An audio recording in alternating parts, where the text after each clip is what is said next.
ওকে, তাহলে আজকে আমরা আলোচনা করব বিং লাইক, তারপর আমরা নাউন অথবা অ্যাডজেক্টিভ বসাবো। বিং লাইক, তারপর আমরা নাউন অথবা অ্যাডজেক্টিভ বসাবো। তাহলে বিং লাইক যার অর্থ হলো মতো হওয়া, মতো হওয়াই, যার অর্থ হলো মতো হওয়া।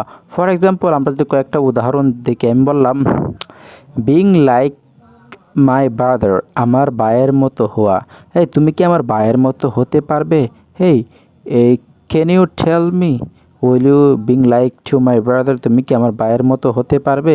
ঠিক আছে, তো বিং লাইক মাই ব্রাদার, আমার ভাইয়ের মতো হওয়া। কেমন? এখন আমি যদি আরও যদি অবজেক্ট পরিবর্তন করি, যদি বলি বিং লাইক মাই সিস্টার, আমার বোনের মতো হওয়া। আমি বললাম তুমি তো কোনো ভালো স্টুডেন্টই না, ভালো কোনো ছাত্রী না, কারণ আমার বোন অনেক ভালো student. Being like my sister, তুমি কি আমার বোনের মতো হতে পারবে? বিং লাইক মাই সিস্টার, তুমি কি আমার বোনের মতো হতে পারবে? তাহলে এই দিক দিয়ে কিন্তু আমরা কিন্তু অর্থাৎ মতো হওয়ায় আমরা ব্যবহার করব কি বিং লাইক, তারপরে আমরা নাউন অথবা অ্যাডজেক্টিভ মাই সিস্টার, আমার বোন, মাই ফাদার, আমার ভাই, মাই ফ্রেন্ড, তুমি কি আমার বন্ধুর মতো হতে পারবে? তাহলে আমরা ব্যবহার করতে পারি বিং লাইক মাই ফ্রেন্ড। কেমন? এখন আমরা যদি দেখি being like a good student, একজন ভালো ছাত্রের মতো হওয়াই, একজন ভালো ছাত্রের মতো হওয়াই। বললাম এই তুমি তো একটু ভালো স্টুডেন্ট না, because you are not studying very properly, but you are not studying very properly, but you cannot be a good student, তুমি একজন ভালো ছাত্র হতে পারো না, but if you study very properly you will be a good student. Okay, so being like a good student, একজন ভালো ছাত্র, একজন ভালো ছাত্রের মতো হওয়াই। ওকে, তোমাকে অনেক আমি পছন্দ করি। Being like a good student I like you, তুমি একজন ভালো ছাত্রের মতো হয়, আমি তোমাকে পছন্দ করি। তাহলে এখানে being like a good student, being like a bad student, একজন খারাপ ছাত্র মতো হয়, তোমাকে আমি আই ডিসলাইক, তোমাকে আমি ঘৃণা করি। ওকে, তোমাকে অথবা আমি তোমাকে অপছন্দ করি। তাহলে আমরা যদি আরেকটা উদাহরণ দেখি, যেমন বিং লাইক মাই ফ্রেন্ড, আমার বন্ধুর মতো হওয়ায়। এভাবে আপনারা কিন্তু অনেক উদাহরণ আপনারা কী করতে পারবেন, তৈরি করতে পারবেন। বিং লাইক মাই ফাদার, আমার পিতার মতো হওয়া।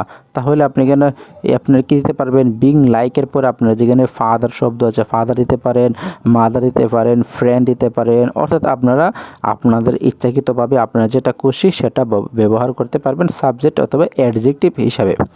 ওকে, এখন আমরা আসি আরেকটা স্ট্রাকচার দিকে। আমরা টু হ্যাভ বিন, তারপর আমরা নাউন অথবা অ্যাডজেক্টিভ বসাবো। কী বসাবো? টু হ্যাভ বিন, তারপর আমরা নাউন অথবা অ্যাডজেক্টিভ বসাবো, যার অর্থ হলো কিছু হতে পেরে।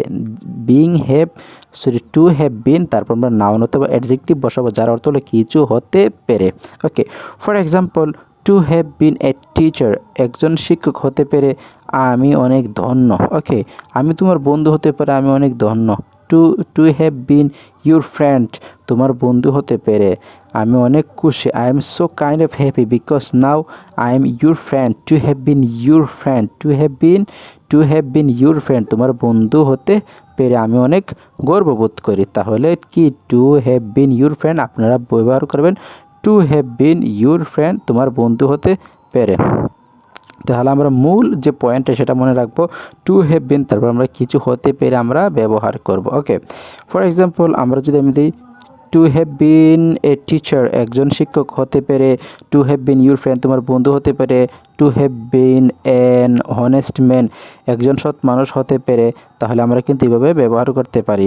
তাহলে আমরা যে অবজেক্টটা যেটা দিব সেটি কিন্তু অর্থ হয়ে যাবে। যে two have bin her friend, তার বন্ধু হতে পারে। Two have bin him friend, তার বন্ধু হতে পারে। Two have bin them friend, তাদের বন্ধু হতে পারে। তাহলে আমরা এখানে কী করব, আমরা এখানে যে অবজেক্টটা আছে সেটা আমরা জাস্ট চেঞ্জ করে দিব। তাহলে কিন্তু আমাদের নিত্য নতুন সেন্টেন্স কিন্তু আমরা তৈরি হয়ে যাবে। যদি বলি এই তার বন্ধু হতে পেরে, ওকে, এই ইত্যাদি ইত্যাদি আপনারা কিন্তু অনেক ব্যবহার করতে পারবেন। তাহলে আপনার মেইন পয়েন্ট, আপনাদেরকে যে দুইটা স্ট্রাকচার দিয়েছি সে দুইটা আপনার মুখস্থ করে নেবেন।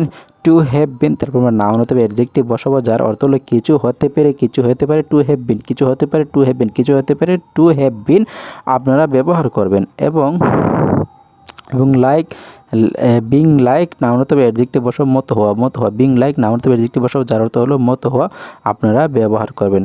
তো আশা করি আজকের এই টিউটোরিয়ালটি আপনাদের অনেক অনেক হেল্পফুল হবে আপনাদের স্পিকিং ইংলিশ কথা বলার ক্ষেত্রে।